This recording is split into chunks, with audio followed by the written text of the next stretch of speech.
अस्सलाम वालेकुम। Next class में वेलकम है भाई सबका। इस क्लास में जो है क्रिस्टलाइन सॉलिड्स की जो आखिरी टाइप है दैट आर मेटेलिक सॉलिड्स ये स्टार्ट करे हैं। ये तकरीबन 30 दिन तक चलेगी। यानी अभी फिलहाल मेटेलिक सॉलिड्स के बारे में देख रहे हैं कि मेटेलिक बॉन्ड जो है वो कैसे बनता है, उसकी कुछ थ्योरीज हैं वो पढ़ लेते हैं अभी। अगले क्लास में प्रॉपर्टीज ऑफ मेटल्स, फिर उसके बाद स्ट्रक्चर ऑफ मेटल्स, ठीक है ना। तो ये जो है मेटेलिक सॉलिड्स वाला ये जो लॉन्ग है जो आज पढ़ा रहा हूँ थ्योरीज ऑफ मेटेलिक बॉन्ड, ये जो है इंपॉर्टेंट लॉन्ग क्वेश्चन है, अक्सर जो है ये बोर्ड में आया हुआ होता है। तो अगर मैं यूं कहूं कि आपके इस चैप्टर का one of the most important topic है मेटेलिक सॉलिड्स का कि किस तरह से मेटेलिक बॉन्ड्स बनता है, इसकी डिफरेंट जो थ्योरीज हैं उनको एक्सप्लेन करो। यूं पूछेगा what is metallic bond, explain the formation of metallic bond with the help of different theories. तो ये जो है जो 3 थ्योरीज अपने पास हैं वो जो है आज के हम क्लास में देख लेंगे, ठीक है ना। तो इसको अच्छे से समझना है। तो हम देखने लगे हैं different theories of metallic bond, different theories of metallic bond. Metallic bond की 3 थ्योरीज हैं जो अपने पास हैं। सबसे पहले जब आपसे सवाल पूछे ना तो आपने पता क्या करना है, सबसे पहले डेफिनेशन देनी है मेटेलिक बॉन्ड की। अभी समझाता हूं मेटेलिक बॉन्ड की डेफिनेशन क्या है। तो आप सिर्फ सिंपल से इतनी डेफिनेशन लिख देना कि metallic bond is a bond that is formed between metal atoms. बस इतनी डेफिनेशन सफिशिएंट है, काफी है। 9th क्लास में ये डेफिनेशन आप कर रहे हो। अच्छा, जो मेटेलिक बॉन्ड की डेफिनेशन अपनी किताब में लिख रखी है ना वो इलेक्ट्रॉन पूल थ्योरी के लिहाज से लिख रखी है, ठीक है ना। तो वो जो डेफिनेशन है वो जब इलेक्ट्रॉन पूल थ्योरी बताना तब वहां पर वो डेफिनेशन लिखना, ठीक है। लेकिन स्टार्ट करते वक्त ये डेफिनेशन लिख देना कि metallic bond is the bond that is formed between metal atoms. आप जानते हो एटम्स के बीच में बॉन्ड बनते हैं, या तो आयनिक बॉन्ड बनता है या कोवेलेंट बॉन्ड बनता है। एक मेटल एक नॉन मेटल है तो उनके बीच में आयनिक बॉन्ड बनता है, 2 नॉन मेटल हैं तो उनके बीच में कोवेलेंट बॉन्ड बनता है। लेकिन जब 2 मेटल एटम्स हों तो उनके बीच में हमेशा मेटेलिक बॉन्ड बनता है, उनके बीच में मेटेलिक बॉन्ड बनता है। वो मेटल एटम्स सेम भी हो सकते हैं, वो डिफरेंट भी हो सकते हैं, जिस तरह एलॉयज में होते हैं डिफरेंट मेटल एटम्स, तो एलॉय में भी मेटेलिक बॉन्ड होता है। ये भी किताब पर लिख लेना कि alloys also have metallic bonds present in them, alloys also have metallic bond present in them, ये बात भी लिख लेना। अच्छा, तो डेफिनेशन मेटेलिक बॉन्ड की मैंने लिखवा दी कि metallic bond is a bond that is formed between metal atoms. बस सबसे पहले ये डेफिनेशन देनी है। उसके बाद जो है हेडिंग देनी है कि different theories of metallic bond, ठीक है। 3 थ्योरीज है मेटेलिक बॉन्ड की अपने सिलेबस में। नंबर 1 है इलेक्ट्रॉन पूल या electron gas theory, electron pool या इलेक्ट्रॉन गैस थ्योरी, या इसको इलेक्ट्रॉन गैस मॉडल भी बोलते हैं, मॉडल और थ्योरी, ठीक है। Number 2 VBT, valence bond theory, valence bond theory. और नंबर 3 है MOT, molecular orbital theory, molecular orbital theory. इसको बोलते हैं वीबीटी और इसको बोलते हैं एमओटी, मॉलिक्यूलर ऑर्बिटल थ्योरी। अच्छा, ये जो है इलेक्ट्रॉन पूल थ्योरी या इलेक्ट्रॉन गैस थ्योरी या इलेक्ट्रॉन गैस मॉडल जो है ये आप 9th क्लास में पढ़ाए हो, ठीक है। ये तो बहुत अच्छे से समझ आ जाएगा। अच्छा, वैलेंस बॉन्ड थ्योरी अगर चैप्टर 6 आपने पहले से पढ़ रखा है, ठीक है, चैप्टर 6 पढ़ करके ये आप क्लास अटेंड कर रहे हो तब तो बहुत अच्छे से समझ आने वाला है, ठीक है। लेकिन अगर पहली दफा ही पढ़ रहे हो ना तब भी मैं कोशिश करूंगा कि ये जो वैलेंस बॉन्ड थ्योरी वाला टॉपिक है ये भी बहुत अच्छे से आपको समझ आए, ठीक है। इसका बेसिक कंसेप्ट मैं लाजमी दे दूंगा, इतना मैं लाजमी आपको बताऊंगा कि आप जो किताब में लिखी हुई लाइनें हैं ना उनको बहुत अच्छे से समझ जाओ। इसी तरीके से मॉलिक्यूलर ऑर्बिटल थ्योरी अगर चैप्टर 6 पहले से पढ़ रखा है फिर ये क्लास अटेंड कर रहे हो फिर तो बहुत अच्छे से समझ आ जाएगा। नहीं तो मॉलिक्यूलर ऑर्बिटल थ्योरी का बेसिक कंसेप्ट मैं दे करके फिर जो है बुक की लाइन आपको क्रिस्टल क्लियर करवा दूंगा, ठीक है, वो टेंशन नहीं लेनी। तो चलो जी देखते हैं। सबसे पहले इलेक्ट्रॉन पूल थ्योरी या इलेक्ट्रॉन गैस थ्योरी। अच्छा, इलेक्ट्रॉन पूल थ्योरी जो थी ये ड्रूड नामी एक साइंटिस्ट ने दी थी।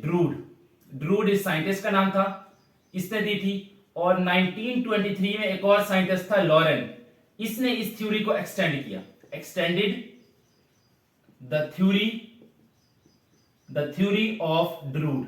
ये आपकी बुक में लिखा है कि इलेक्ट्रॉन पूल थ्योरी या इलेक्ट्रॉन गैस मॉडल जो है ये ड्रूड नामी साइंटिस्ट ने दिया था, जिसको लॉरेन नामी एक और साइंटिस्ट ने 1923 में इसको एक्सटेंड किया। तो जब लॉन्ग क्वेश्चन अटेम्प्ट करना तो ये जो है इन दो साइंटिस्ट के नेम ये हाईलाइट होने चाहिए, ठीक है। साथ ही डेट जो है 1923 की ये भी याद रहनी चाहिए।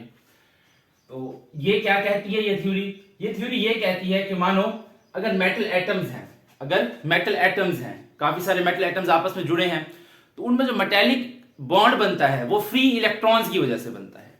मेटेलिक बॉन्ड जो बनता है वो फ्री इलेक्ट्रॉन्स की वजह से बनता है, यानी metallic bond is formed due to free electrons,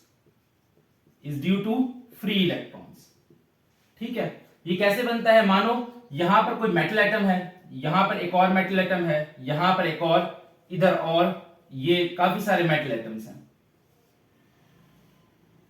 तो इस थ्योरी के मुताबिक होता यह है कि ये जो मेटल एटम्स हैं, आप जानते हो कि मोस्टली जो मेटल्स होते हैं उनके वैलेंस शेल में 1, 2 या 3 इलेक्ट्रॉन्स होते हैं, क्योंकि मोस्ट ऑफ द मेटल्स जो हैं आपके वो 1a में, 2a में और उसके बाद जो है 3a में पड़े हैं, ठीक है ना। यानी वो जो हालिने की रब से फरियाद वाला ग्रुप है, बड़ी मच का सरबड़ा वाला और बाबा आलूगढ़ इंडिया और थाईलैंड, इन 3 ग्रुप्स में ज्यादा मेटल पड़े हैं। उसके अलावा बाकी जो है वो ट्रांजिशन मेटल्स हैं। ट्रांजिशन मेटल्स में भी मेटेलिक बॉन्ड ही बनता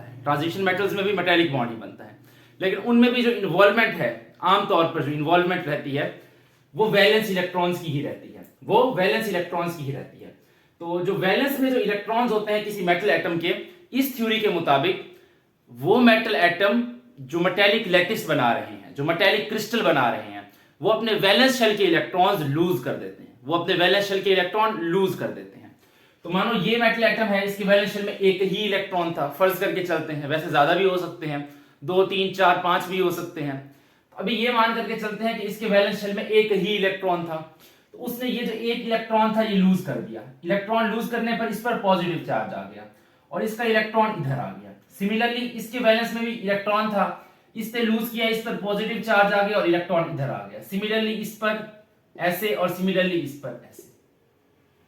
अच्छा, सब में ऐसे ऐसे हुआ कि सब ने अपना अपना इलेक्ट्रॉन लूज किया और ये जो इलेक्ट्रॉन है ये मेटल एटम्स के बीच में आ गया। तो अब ये जो इलेक्ट्रॉन है, आप जानते हो इलेक्ट्रॉन पर कौन सा चार्ज होता है, नेगेटिव चार्ज। इलेक्ट्रॉन पर नेगेटिव चार्ज होता है। ये लगता है सही से नहीं बना, इधर और ये इधर, ठीक है, लाइन में बना दिया है ना। आप जानते हो कि इलेक्ट्रॉन पर नेगेटिव चार्ज होता है और इस मेटल एटम पर क्योंकि इसने इलेक्ट्रॉन लूज कर दिया है, ये पॉजिटिव आयन बन चुका है। तो देखो ये पॉजिटिव आयन, इनमें होगी रिपल्शन, इनमें होती है रिपल्शन, लेकिन इनके बीच में क्या पड़ा है, इलेक्ट्रॉन पड़ा है। ये दो पॉजिटिव आयन, इनमें क्या होती है, रिपल्शन, लेकिन इनके बीच में एक नेगेटिव इलेक्ट्रॉन पड़ा है। जिस तरह आयनिक कंपाउंड्स में होता है कि दो पॉजिटिव आयंस के बीच में एक नेगेटिव आयन होता है, दो सोडियम के बीच में एक क्लोराइड होता है, या दो क्लोराइड के बीच में एक सोडियम रहता है, ठीक है ना, जो उनको आपस में जोड़ करके रखता है, ठीक है ना, उनमें रिपल्शन नहीं होने देता। सिमिलरली यहां पर ये जो न्यूक्लियस है, मेटल के न्यूक्लियस हैं जिन पर पॉजिटिव चार्ज है, इनके बीच में ये इलेक्ट्रॉन मौजूद हैं, इन इलेक्ट्रॉन की वजह से जो बॉन्ड बनता है वो इलेक्ट्रॉन पूल थ्योरी के मुताबिक मेटेलिक बॉन्ड कहलाता है।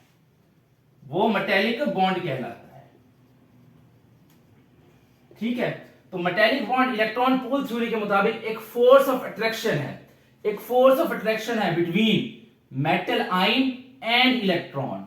Metallic bond electron pool theory के मुताबिक एक फोर्स ऑफ अट्रैक्शन है बिटवीन these metallic nuclei या these metallic cation and electron। अब आप देखो इस मेटल के पीस में जितने भी मेटल एटम्स थे, सबने अपने अपने इलेक्ट्रॉन लूज कर दिए। अब ये जो इलेक्ट्रॉन है, ये इलेक्ट्रॉन्स फ्री हैं, यानी घूम फिर सकते हैं। ये इलेक्ट्रॉन इधर जा सकता है, ये इलेक्ट्रॉन इधर आ सकता है, इधर जा सकता है, कोई इधर जा सकता है, इधर जा सकता है, इधर जा सकता है, कहीं भी, यानी ऐसे घूम फिर सकते हैं ये इलेक्ट्रॉन्स। ठीक है, तो इसने जो इलेक्ट्रॉन लूज किया, ये हो सकता है ये वाला इलेक्ट्रॉन कुछ देर के बाद इधर पहुंच जाए और ये वाला इलेक्ट्रॉन कुछ देर के बाद इधर पहुंच जाए। तो ये जो इलेक्ट्रॉन है, अब जैसे ही ये इस न्यूक्लियाई के बीच में आया, मेटेलिक कैटायंस के बीच में आया, अब ये इलेक्ट्रॉन सिर्फ इसका इलेक्ट्रॉन नहीं है, ये वाला इलेक्ट्रॉन इसका भी है, इसका भी है, इसका भी, इसका भी, इसका भी, इसका भी, इसका भी, इसका भी, इसका भी और इसका भी, सबका है।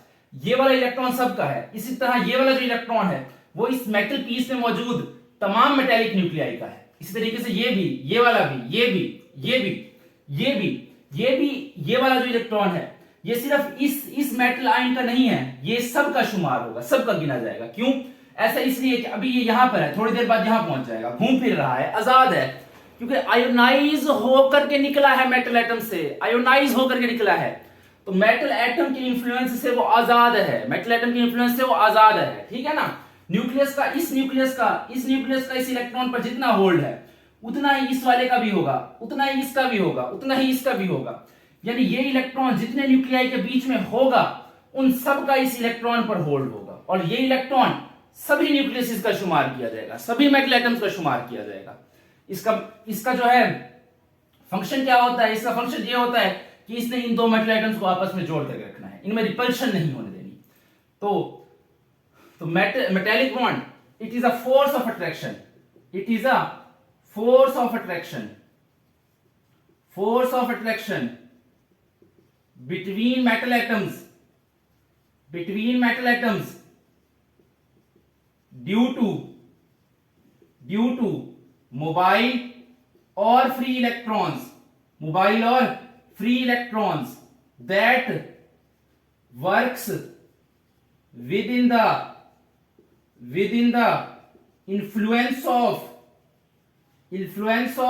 metallic sphere, ठीक है। ये मेटेलिक बाउंड्री, ये लिख लो, बाउंड्री या स्फीयर का वर्ड यूज कर सकते हो, दोनों का एक ही मतलब होता है। यहां स्फीयर का मतलब वो गोला नहीं है, यहां पर स्फीयर बाउंड्री के मतलब में है, बुक में स्फीयर का वर्ड यूज हुआ है, ठीक है। तो जहां जहां तक ये इलेक्ट्रॉन मूव कर सकते हैं इस मेटल की लैटिस में, जहां जहां तक ये इलेक्ट्रॉन्स इस मेटल में मूव कर सकते हैं वहां वहां तक मेटेलिक बॉन्ड रहेगा, और ये फोर्स ऑफ अट्रैक्शन है between metal atoms due to mobile और free electrons that works with in the influence of metallic boundary. जहां तक मेटल का पीस है वहां तक मेटेलिक बॉन्ड होगा। देखो यहां पर आकर के मेटल पीस खत्म हो गया यहां पर, ठीक है, मेटल के एटम्स नहीं है तो यहां पर मेटेलिक बॉन्ड भी नहीं होगा। मेटेलिक बॉन्ड मेटल एटम्स के बीच में होगा, और किसकी वजह से होगा? मोबाइल और फ्री इलेक्ट्रॉन्स की वजह से होगा, ठीक है, मेटल की बाउंड्री के अंदर अंदर रहते हुए होगा, ठीक है। तो ये मेटेलिक बॉन्ड की डेफिनेशन है according two electron pool theory. तो आपसे अगर पूछे इलेक्ट्रॉन पूल थ्योरी क्या है, शॉर्ट में पूछे what is electron pool theory, तो आप बताओगे all the metal atoms in a metallic lattice lose their valence electrons and these valence electrons form a pool or sea in which metallic cations are submerged. These electrons, each electron in a electron pool belongs to each of the metal atom and it does not belong to any of the single metallic atom या metallic cation आप लिखोगे, ये बताओगे, उसे बताओगे ये जो electron है वो तमाम मेटेलिक कैटायंस का शुमार होगा, सिर्फ एक का नहीं रहेगा, क्योंकि वो अलग होकर के वहां से निकल आया है, अब वो इलेक्ट्रॉन पूल का हिस्सा है, अब वो इलेक्ट्रॉन पूल का हिस्सा है, समझ आई है। और यही इलेक्ट्रॉन पूल जो है ये मेटल एटम्स को आपस में जोड़ करके रखने का काम करता है। तो ये थी electron gas theory, electron gas model, या जो है इलेक्ट्रॉन पूल मॉडल इसको बोलते हैं, ये इलेक्ट्रॉन सी मॉडल भी इसी का नाम है। तो इसके मुताबिक ऐसे जो है ये मेटेलिक बॉन्ड बना करता है, ठीक है ना। और ये जो फ्री इलेक्ट्रॉन यहां पर घूम रहे हैं यही जो है इलेक्ट्रिक करंट के कनेक्शन करवाते हैं। जब आप बैटरी लगाते हो ये इलेक्ट्रॉनों को लेकर, इलेक्ट्रॉन जो है करंट को लेकर के चलते हैं, यहां से चलेगा उधर पहुंच जाएगा, क्लियर। तो ये जो फ्री इलेक्ट्रॉन है ये इलेक्ट्रिसिटी कनेक्शन भी करवाते हैं और मेटेलिक बॉन्ड बनाने में भी अपना किरदार अदा करते हैं। दूसरी थ्योरी है valence bond theory, that is VBT. VBT की जो थ्योरी थी आपकी बुक में लिख रखा है, ये एल पाउलिंग ने दी थी। देखते हैं जी ये थ्योरी हमें क्या कहती है। आओ जी, वीबीटी जैसे नाम से जाहिर है वैलेंस बॉन्ड थ्योरी, यानी वैलेंस शेल के इलेक्ट्रॉन्स, मेटल एटम्स में वैलेंस शेल के इलेक्ट्रॉन्स बॉन्ड बनाएंगे। इसका ये मतलब, इस थ्योरी का ये मतलब है कि वैलेंस शेल के जो इलेक्ट्रॉन्स हैं वो मेटल एटम्स में, मेटेलिक लैटिस में बॉन्ड बनाएंगे। कैसे? देखो, जैसे आप सभी जानते हो कि यहां पर ये जो दो हाइड्रोजन है, मानो एक इसके वैलेंस शेल में एक इलेक्ट्रॉन है और ये दूसरा हाइड्रोजन है इसकी वैलेंस शेल में भी एक इलेक्ट्रॉन है, तो ये दोनों अपना वैलेंस शेल जो है ऐसे अपना इलेक्ट्रॉन वैलेंस शेल के इलेक्ट्रॉन शेयर कर लेते हैं, तो अब ये H2 बन गया, H के बीच में बॉन्ड बन गया, ठीक है। तो कुछ ऐसा ही वीबीटी के अकॉर्डिंग मेटेलिक लैटिस में भी होता है, लेकिन उसमें थोड़ा सा फर्क है, ठीक है ना। आप जानते हो जो बॉन्ड है वो वैलेंस शेल से बनता है। जिस तरीके से हाइड्रोजन के पास एक इलेक्ट्रॉन दोनों ने अपना एक इलेक्ट्रॉन शेयर कर लिया और एक कोवेलेंट बॉन्ड सा बन गया, ठीक है ना। तो इसी तरीके से वीबीटी भी कहती है कि मेटेलिक एटम्स में, ठीक है, किसी मेटेलिक लैटिस में या मेटल एटम्स में जो है वो कोवेलेंट बॉन्ड ही होता है, वो कोवेलेंट बॉन्ड जैसा ही कुछ होता है, ठीक है ना। तो वो कैसे होता है उस पर बात करते हैं। ये जो थ्योरी थी वैलेंस बॉन्ड थ्योरी, ये एल पाउलिंग ने दी और एल पाउलिंग ने वीबीटी को अप्लाई किया मेटल एटम्स पर। इसका कहना था कि जो मेटल एटम्स होते हैं किसी भी मेटेलिक लैटिस में, मानो ये मेटेलिक लैटिस है, इसमें जो मेटल एटम्स हैं, इनमें जो मेटल एटम्स हैं, ये मेटल एटम्स हैं, इनमें वैलेंस शेल भी होगा और उन वैलेंस शेल में इलेक्ट्रॉन्स भी होंगे। मानो ये कोई ऑर्बिटल है, ठीक है, सिमिलरली इसका ऑर्बिटल है, ऐसे इसका ऑर्बिटल है, इसका ऑर्बिटल है, ये देखो, ये जो है मेटल एटम्स के ऑर्बिटल्स हैं, ठीक है, ठीक है। ये जो एक डंबल है ना, ये ऐसे ये एक ऑर्बिटल को जाहिर कर रहा है, ये पूरा एक ऑर्बिट है, ठीक है। तो इस थ्योरी के अकॉर्डिंग, एल पाउलिंग की ये जो थ्योरी है, इसके अकॉर्डिंग मेटल एटम्स में क्या होता है, मेटल एटम्स के बीच में कोवेलेंट बॉन्ड बनता है। यहां पर जो है ये इलेक्ट्रॉन की शेयरिंग होती है। ये देखो, ये वाला जो ऑर्बिट था ये इसका एक मेटल एटम का ऑर्बिट था, इस वाले का, और ये वाला जो है ये दूसरे वाले का ऑर्बिट था। इनमें भी इलेक्ट्रॉन रहे होंगे, वो इलेक्ट्रॉन्स आपस में शेयर हो गए, ऐसा कहना है वीबीटी का। और यहां पर कोवेलेंट बॉन्ड जैसा कुछ बन गया। लेकिन ये वाला जो कोवेलेंट बॉन्ड है ये हमेशा फिक्स्ड नहीं रहेगा, जैसे हाइड्रोजन के बीच H2 में जो कोवेलेंट बॉन्ड होता है ये हमेशा फिक्स्ड रहता है। हाइड्रोजन और हाइड्रोजन के बीच में हमेशा कोवेलेंट बॉन्ड देखने को मिलता है। ऐसा बॉन्ड जो अपनी जगह पर फिक्स्ड रहे उसको बोलते हैं लोकलाइज्ड बॉन्ड। लोकलाइज्ड का मतलब लॉक्ड, फिक्स्ड, अपनी जगह से हिले नहीं। ऐसा बॉन्ड जो लॉक्ड रहे, फिक्स्ड रहे, अपनी जगह से हिले नहीं, उसको लोकलाइज्ड बॉन्ड बोलते हैं, जैसे H2 में है।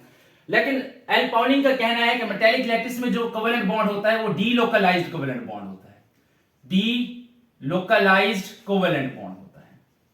तो एग्जामिनर जो है इस वर्ड पर फोकस करेगा, डीलोकलाइज्ड कोवेलेंट बॉन्ड। तो डीलोकलाइज्ड कोवेलेंट बॉन्ड का क्या मतलब, जो अपनी जगह पर फिक्स ना हो।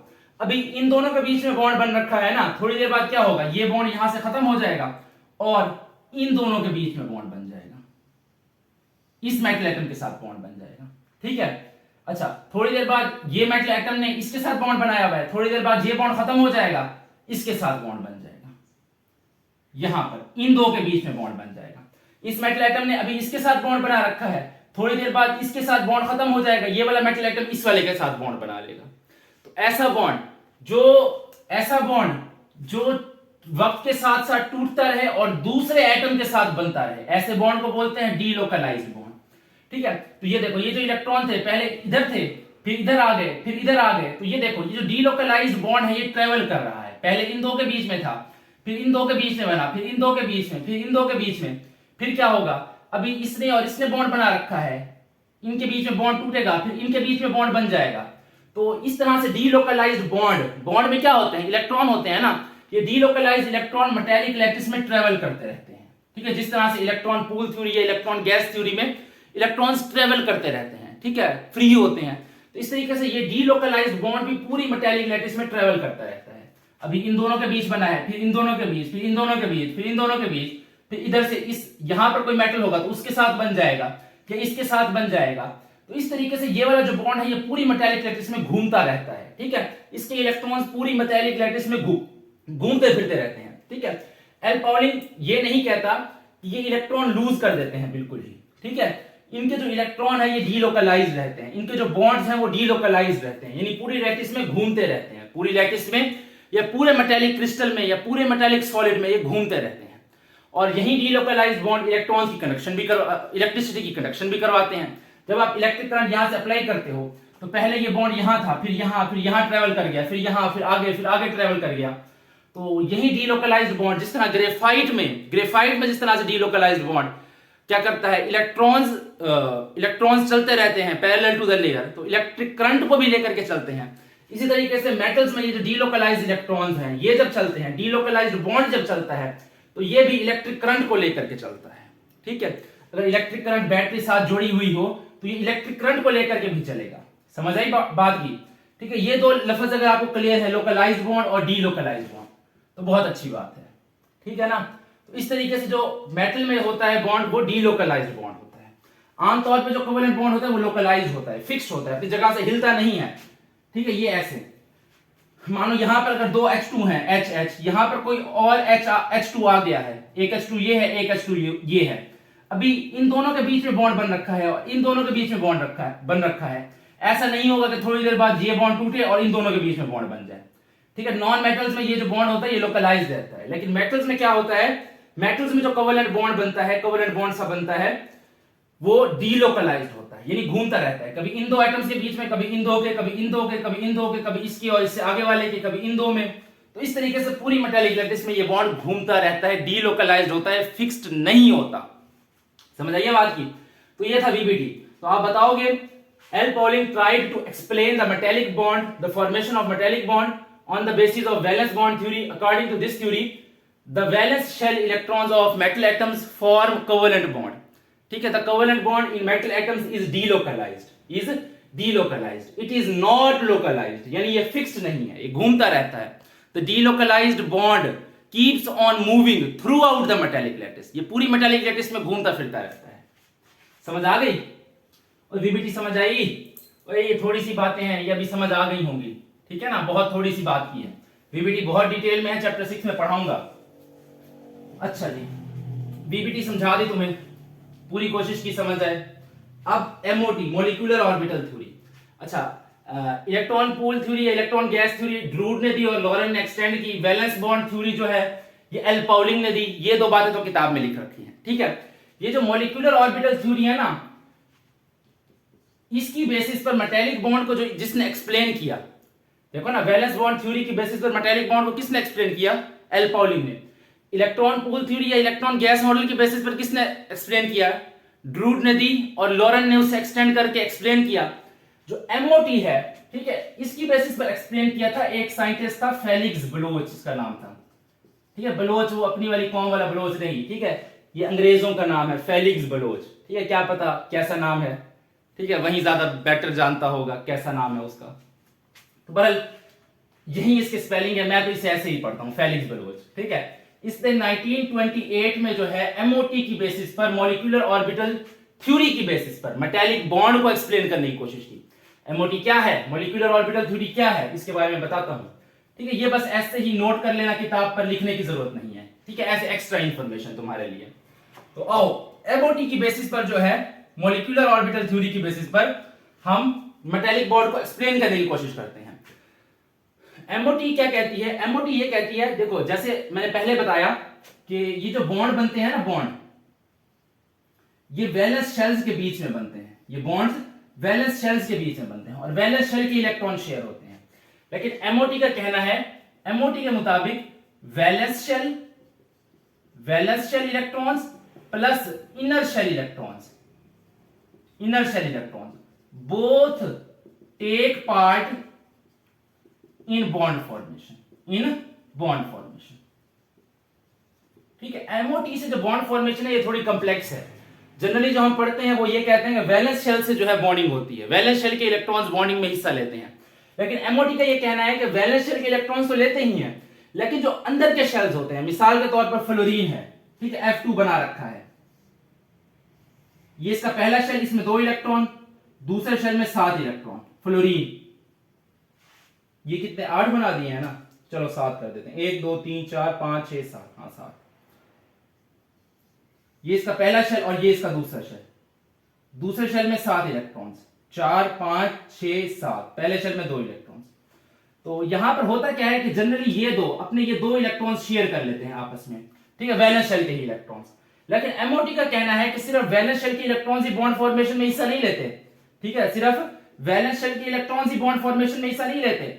ये जो अंदर वाला शेल है, इनर शेल, इसके भी इलेक्ट्रॉन्स जो है ये बॉन्ड फॉर्मेशन में हिस्सा लेते हैं. ठीक है ना, तो ये मेटल्स में भी लेते हैं, नॉन मेटल्स में भी लेते हैं. ठीक है, लेकिन मेटल्स के केस में जो वैलेंस शेल से बॉन्ड बनता है ना, मॉलिक्यूलर ऑर्बिटल थ्योरी कहती है मेटल्स के केस में जो वैलेंस शेल से बॉन्ड बनता है वो डीलोकलाइज्ड होता है. ठीक है, जिस तरह से वीबीटी में डीलोकलाइज्ड था, घूमता फिरता रहता है. जबकि मेटल एटम्स में जो इनर शेल से बॉन्ड बनता है वो लोकलाइज्ड होता है, वो फिक्स्ड होता है, उसके जो इलेक्ट्रॉन्स हैं वो अपनी जगह पर फिक्स्ड रहते हैं। ऐसा क्यों होता है इस बारे में बात करते हैं, आ जाओ आ जाओ। तो एमओटी के according valence shell electrons plus inner shell electrons both take part in bond formation. जो इनर शेल बॉन्ड बनता है, inner shell electron, inner shell bond जो बनता है वो लोकलाइज्ड होता है, वो फिक्स्ड होता है, वो घूम फिर नहीं सकता। जबकि जो आउटर या वैलेंस शेल इलेक्ट्रॉन बॉन्ड होता है, वैलेंस शेल, इससे जो बॉन्ड बनता है वो डीलोकलाइज्ड होता है। डीलोकलाइज्ड का मतलब घूम फिर सकता है, लोकलाइज्ड का मतलब होता है लॉक्ड, लॉक्ड फिक्स्ड अपनी जगह पर। देखो ये मानो कोई जो है, हम एक जनरल एग्जांपल ले लेता हूं, मिसाल के तौर पर ये 1s ऑर्बिट है, ये 1s ऑर्बिट है, ठीक है। यहां पर 2px ऑर्बिट है, 2py है और ये 2pz है। यहां पर 2px है, 2py है, 2pz है। तो वैलेंस शेल है 2p, वैलेंस शेल है 2p, ठीक है। और जो अंदर वाला शेल है वो है 1s। तो 1s में अगर मानो 2 इलेक्ट्रॉन्स हैं तो होता पता है क्या है, ये दोनों 1s ऑर्बिट, ये दोनों 1s ऑर्बिट ये आपस में मिक्सअप हो जाते हैं। जनरली जो हम स्ट्रक्चर ड्रॉ करते हैं, लेविस स्ट्रक्चर, वो ऐसे ड्रॉ करते हैं कि वैलेंस शेल की ओवरलैप शो कर दी। लेकिन एमओटी के अकॉर्डिंग जो मॉलिक्यूल बनता है वो जो है आपके एटॉमिक ऑर्बिटल्स की मिक्सिंग से बनता है, ठीक है। और उसके जो ऑर्बिट्स होते हैं उनको बोलते हैं मॉलिक्यूलर ऑर्बिट्स, ठीक है। एटॉमिक ऑर्बिट्स आपस में मिक्स होकर मॉलिक्यूलर ऑर्बिट्स बनाते हैं। ये यानी 1s, ये 1s, ये किताब में लिखा हुआ है, चैप्टर 6 में लिखा हुआ है, टेंशन वाली बात नहीं है। ये मैं आपको बाहर की बातें नहीं बता रहा, जियो न्यूज की खबरें नहीं सुना रहा, हाँ ये किताब की बातें बता रहा हूं, सुनते जाओ। तो ये दो ऑर्बिट आपस में मिक्स होकर के मॉलिक्यूलर ऑर्बिट बनाते हैं। 2 इलेक्ट्रॉन इसमें है, 2 इलेक्ट्रॉन इसमें, 2 इलेक्ट्रॉन इधर चले गए, 2 इलेक्ट्रॉन इधर चले गए, ये ऐसे, ठीक है ना। तो ये देखो इस तरीके से जो मॉलिक्यूलर ऑर्बिट है वो फिल हो जाते हैं, उनमें इलेक्ट्रॉन फिल हो जाते हैं, ठीक है। इसी तरीके से मानो ये जो ऑर्बिट्स है, ठीक है, इनको यहां पे बना देता हूं,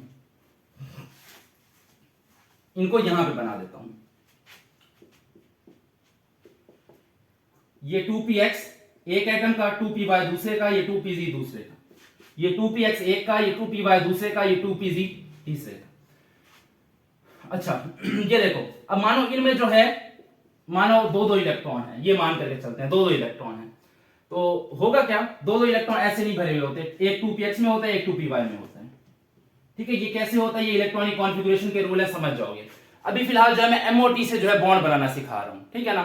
देखो एमओटी से बॉन्ड ऐसे बनता है कि एटॉमिक ऑर्बिटल्स आपस में मिक्स होकर के, एटॉमिक ऑर्बिटल्स आपस में मिक्स होकर के मॉलिक्यूलर ऑर्बिट्स बना देते हैं। और ये अंदर वाले शेल्स में भी बनते हैं और बाहर वाले शेल्स में भी बनते हैं, ठीक है। सिमिलरली ये जो p ऑर्बिट है, p ऑर्बिटल्स हैं पूरे, ठीक है, या p सब शेल है, ये पूरा ये p सब शेल है या p ऑर्बिटल्स हैं ये वाले, तो ये आपस में मिक्स हो जाएंगे, ठीक है। ये आपस में मिक्सअप होकर के यहां पर ऐसे, यहां पर ऐसे, ठीक है, ये ऐसे जो है मॉलिक्यूलर ऑर्बिट्स बना देंगे। 6 ऑर्बिट मिक्स हो रहे हैं तो 6 मॉलिक्यूलर ऑर्बिट्स भी बन जाएंगे, 6 ऑर्बिट्स मिक्स हुए हैं तो 6 मॉलिक्यूलर ऑर्बिट्स भी बन जाएंगे, ठीक है। सिमिलरली इनके ये जो इलेक्ट्रॉन्स हैं, ये इलेक्ट्रॉन ये जो है, ये 1 2 3 4 इलेक्ट्रॉन है ना। तो ये देखो 2 इलेक्ट्रॉन इधर, 1 इलेक्ट्रॉन इधर, 1 इलेक्ट्रॉन इधर, ये ऐसे आ जाएगा। अभी फिलहाल ये तस्वीर आपके सामने रख रहा हूं। अब सुनो, ये जो है, ये वाला जो ऑर्बिट है, ये वाला ऑर्बिट, ये वाला अपर मॉलिक्यूलर ऑर्बिट, जिसे हम एंटी बॉन्डिंग मॉलिक्यूलर ऑर्बिट भी बोलते हैं, लेकिन चलो अभी के लिए जो है इसको अपर मॉलिक्यूलर ऑर्बिट बोल दो और इसे लोअर मॉलिक्यूलर ऑर्बिट बोल दो। अच्छा यहां के जो इलेक्ट्रॉन्स है ना, यहां के इलेक्ट्रॉन्स, ये यहां के इलेक्ट्रॉन्स जो है, अगर ये वैलेंस शेल है तो इस वाले के जो इलेक्ट्रॉन्स है ना, वो इलेक्ट्रॉन्स फ्री होते हैं, ठीक है। मैं दोबारा रिपीट करता हूं, ये जो नीचे वाला ऑर्बिट है ना, ये जो नीचे वाले ऑर्बिट है, इनके इलेक्ट्रॉन्स जो है ये कंडक्शन नहीं करवा सकते, इलेक्ट्रिसिटी की कंडक्शन नहीं करवा सकते। ये जो ऊपर वाला ऑर्बिट होता है ना, इसके जो इलेक्ट्रॉन्स हैं ये इलेक्ट्रिसिटी की कंडक्शन करवा सकते हैं, इसीलिए इसको बोलते हैं कंडक्शन बैंड, इसके लिए इसको बोलते हैं कंडक्शन बैंड, और इसको बोलते हैं वैलेंस बैंड, इसको बोलते हैं वैलेंस बैंड। तो ये देखो, तो मेटल एटम्स में जब बॉन्ड बनता है एमओटी के अकॉर्डिंग, तो इस तरीके से बैंड्स बन जाते हैं, इसी तरीके से बैंड्स बन जाते हैं। इन बैंड्स में एनर्जी के बीच का जो डिफरेंस होता है वो होता है, कुछ ना कुछ डिफरेंस रहता है, ठीक है। अब ये जो डिफरेंस है ये मेटल्स की प्रॉपर्टीज को डिटरमिन करता है। अगर कोई नॉन मेटल है तो उनके बीच में अच्छा खासा डिफरेंस रहता है, जैसे यहां पर अच्छा खासा डिफरेंस है। कोई सेमी मेटल है या सेमीकंडक्टर है या जो है आपका मेटलॉइड है कोई, तो उसमें जो डिफरेंस होता है वो कम रहता है।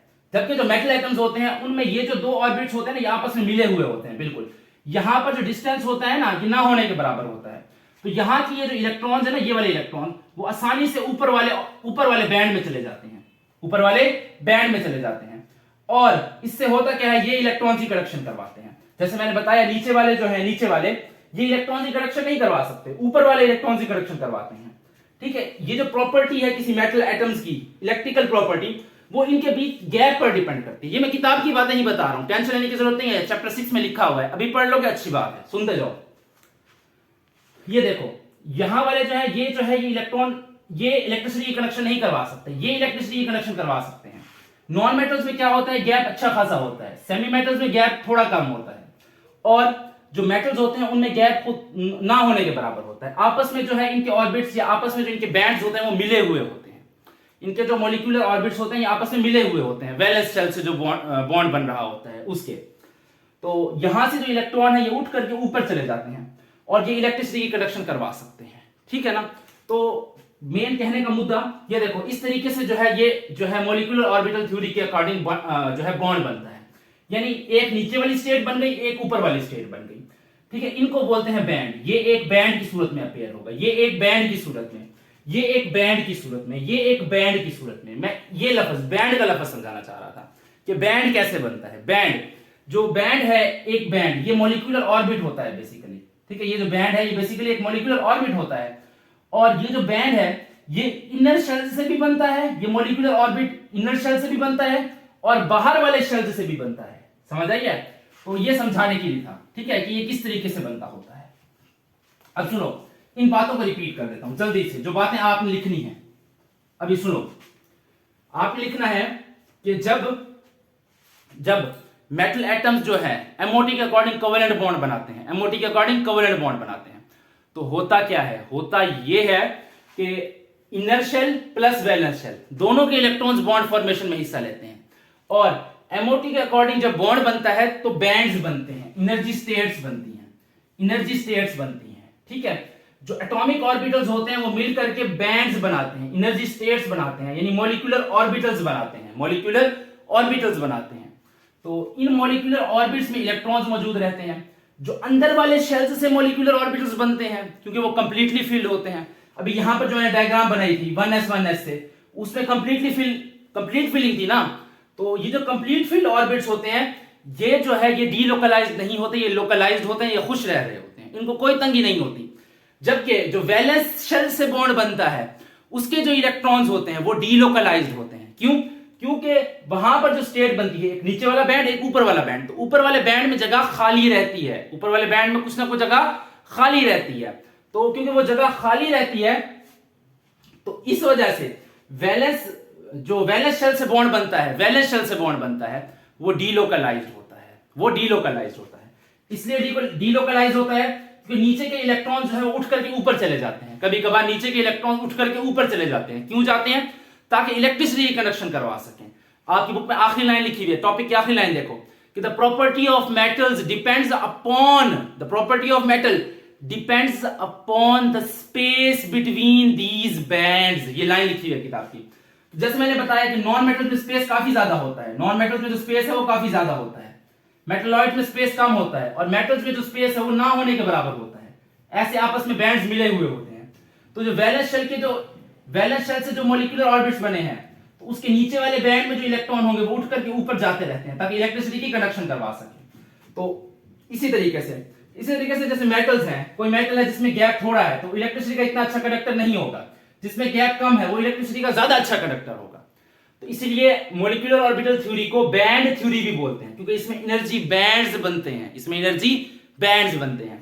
तो मोटी बात जो आपने करनी है कि molecular orbital theory, according to molecular orbital theory, inner shells in addition to the valence shell also take part in bond formation. ठीक है, and the mixing of the atomic orbitals of metal atoms form bands. These bands have energy gaps between them. इनके बीच में energy gaps होते हैं। जो अंदर वाले शेलों से जो है बैंड बनता है या बॉन्ड बनता है वो क्या होता है, वो लोकलाइज्ड होता है, वो फिक्स्ड होता है क्योंकि वो कंप्लीटली फिल्ड होता है। ठीक है, जबकि जो बाहर वाले शेल से जो बैंड बनता है या बाहर वाले शेल से जो बॉन्डिंग होती है वो जो है वो डीलोकलाइज्ड होती है क्योंकि उसके इलेक्ट्रॉन नीचे वाले बैंड से जंप करके ऊपर जा सकते हैं, वो डीलोकलाइज्ड होती है। समझ आइए? तो ये मोटी बातें आपने करनी है। समझ आइए?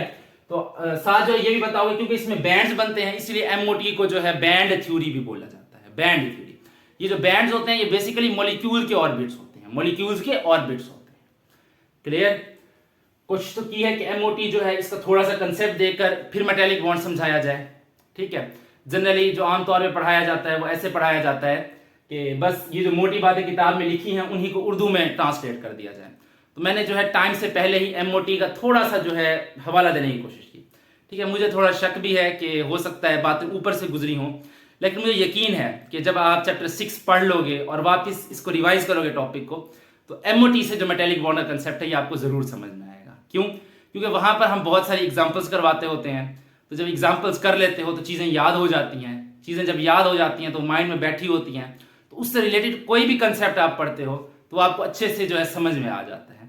अभी क्योंकि एमओटी का नाम भी आपने पहली दफ़ा सुना है और एमओटी की एक एप्लीकेशन डायरेक्ट पढ़ लिया है आपने बगैर एमओटी को समझे। ये आज तो मैंने समझाने की कोशिश की, तो लेकिन फिर भी हो सकता है बातें ऊपर से गुजरी हों, लेकिन ये जो है यही कंसेप्ट है एमओटी का इन मेटेलिक बॉन्ड। ठीक है?